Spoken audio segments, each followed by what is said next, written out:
misconceptions about Amazon FBA. I definitely want to show you guys before we get into the video. I got the Amazon Launchpad merch on. It's pretty sweet. We're actually approaching 7,000 members in our completely free Discord community. So if you're not in that, definitely consider joining. It's linked down below, but it feels cool wearing my own shirt. But in today's video, I want to talk about common misconceptions that beginners and just people in general feel about Amazon FBA, kind of addressing them, showing you maybe the counterpoints and what it's actually like and everything. And maybe I'll make a follow-up video like going over what it's actually like. But common misconceptions here. Got the notebook out. It's serious. Got 5 or 6 topics we want to talk about. So if you're not already subscribed, please consider doing so below, and let's get right into it. So the first common misconception that is maybe the most popular one I get in the DMs on social is you need thousands of dollars to start. When someone says, all right, I have $2,000 and I want to start, or I don't think I can start because I don't have thousands of dollars, I immediately tell them thousands of dollars is actually too much to start.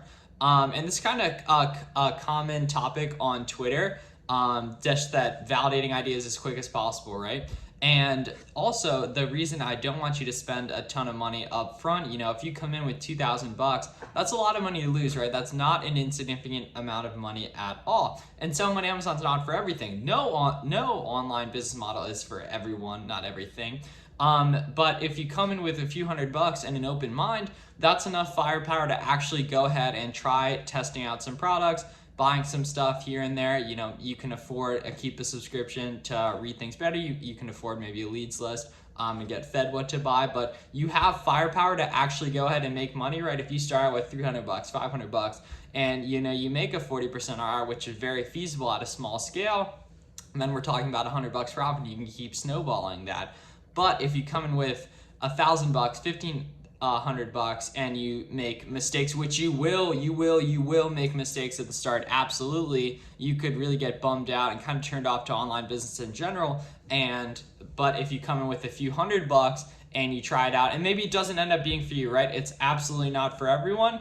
You'll still have, either whether it be money left over or you won't have lost all your money, and you'll be able to move on to the next idea quicker and give the next thing a try. Maybe, building an agency is better for you, or selling on eBay, or drop shipping, some of these different online business models. But if you spend all your money and you get crushed and it ends up not being for you, you might feel completely, degraded to the idea, turned off to the idea. And, online business, making money online is, something that really can be doable for you. And I don't want, one failed business model to end up not being, what keeps you from finding what ends up being for you. Like when I was getting started, I tried tons of different stuff. Tried drop shipping, tried building an agency all last year, and here I am making 6 figures in profit on Amazon now, which last year, this time, I would not have told you would have been the case. But the big thing, definitely don't come in with thousands of dollars, or at least start smaller. If you have a few $100, that's definitely good to go, which most people can get together, especially if you just, start cleaning out old stuff you have selling on eBay. You can get that together fast, but that'll cover the $40 subscription to sell on Amazon, and then some products to get started and to keep a subscription. So you definitely don't need thousands of dollars. And you guys see me looking at the notes down here because I got some good notes. I was prepared for this video, got some good stuff ready to go. The second major misconception, and I keep looking not at the wrong camera, that's my bad, is that Amazon is passive income. And I hate the ads that you might have gotten hit just in general, like on Instagram. If you're looking at these topics on YouTube, you're probably getting hit with make money online, guru ads on Instagram and Facebook and all that. But people talk about Amazon being passive income. That is absolutely not true.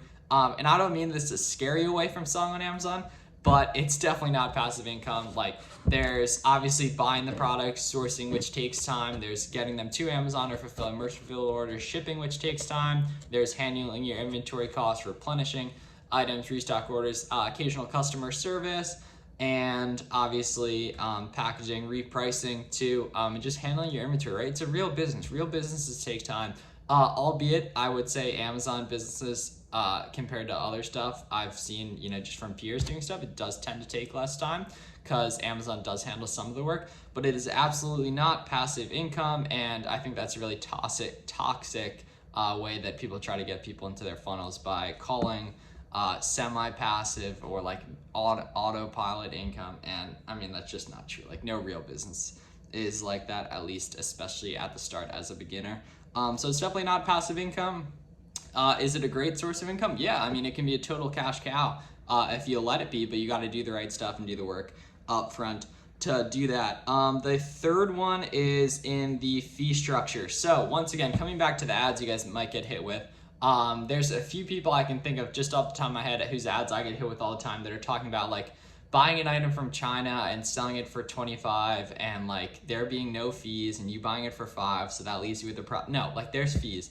There's fees to selling on Amazon, even if you're just merchant fulfilling orders. There's shipping to get it to Amazon or to fulfill orders, and then Amazon takes like a referral cut and everything. So you can really actually dig into the fees using like the free Amazon FBA fee calculator. I'm not sure the exact name of the Chrome extension, but there's probably a bunch of them that estimate the fees. You can get that installed on your Chrome and automatically estimate products when you're sourcing on that. But please don't believe the gurus in the ads about the fees.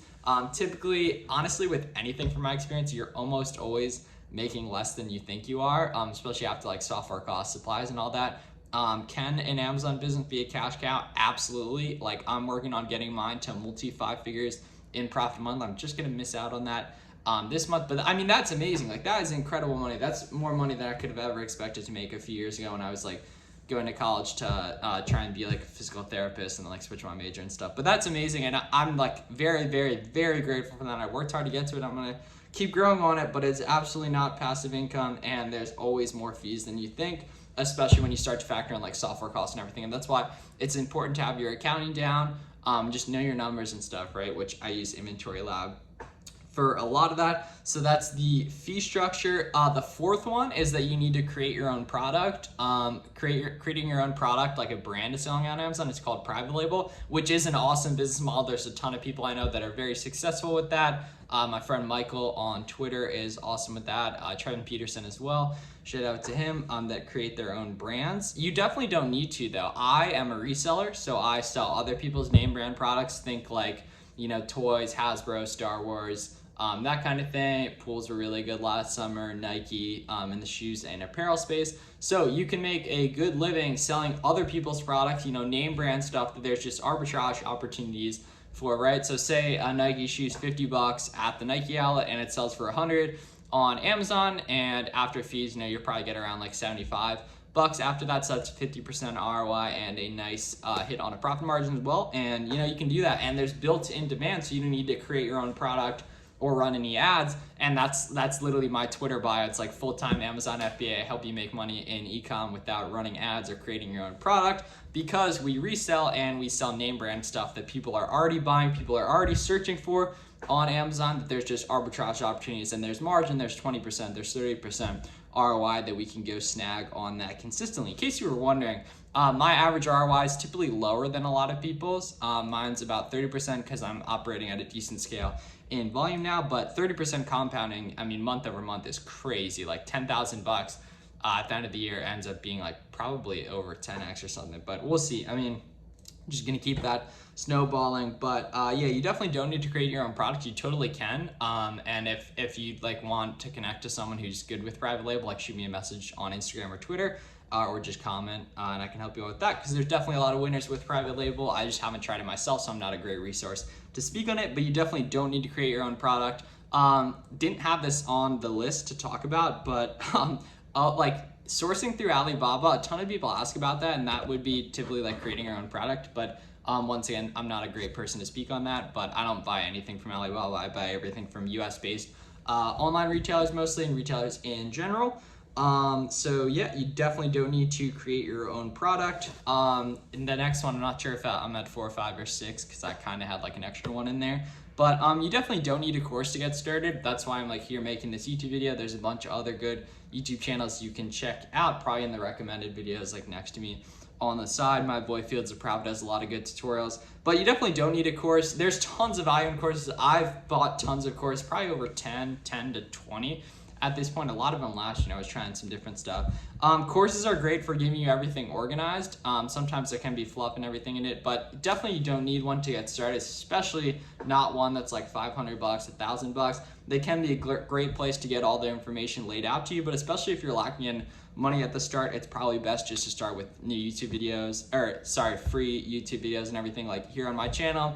If you search Fulcher Miles Beginner on YouTube, you'll find a really good roadmap. My friend Garrett and I made going over just all the steps to go ahead and get started. But yeah, if you're considering literally anything on Amazon, just go start a Seller Central account. And because that's the first step. It takes a few days to authenticate, but it's also very easy. But just go do it. Go do it. Go do it. In case you're wondering. But you definitely don't need a course. You don't need to pay someone $500 to learn. Can that help? Absolutely. I mean, it would probably make the process go a lot quicker, but you definitely don't need it. And that's not something I offer. And lastly, I think is saturation, right? So think about it. Think about one question here. Does anyone you know in real life, not internet-based, sell on Amazon? Probably not. Does anyone you know in real life even know anyone who sells on Amazon? Probably not. But everyone you know, almost everyone, 99 point whatever percent of people you know in real life buy stuff on Amazon. So that shows a clear opportunity there. Another interesting stat that shows that Amazon isn't saturated is that over 50% of items, well, I guess it doesn't really, but it's an interesting stat. Over 50% of items sold on Amazon come from third-party sellers. Third-party sellers are, resellers like me, brands, distributors, that kind of thing, and it's not Amazon directly, which shows that as a third-party seller, there's tons of opportunities because that ends up being like hundreds of billions of dollars of revenue that come from third-party sellers. But Amazon is definitely not saturated. I think the biggest thing is just that, nothing's saturated if you're good at it, right? Like, not very little things like saturation actually exists. A lot of people are trying, but not a lot of people are successful because a lot of people won't do the work. They won't go the extra mile. They won't network with other sellers. They won't ask the right questions. And that's just the nature of things. So it shows the clear opportunity that if you are willing to do that if you are willing to take action, will help a lot. And so that's all I had for this video, actually. If you guys have any other misconceptions you think will help with other sellers, leave those in the comments, or any other questions or videos you want to see me make. But yeah, thank you guys. I will see you in the next one.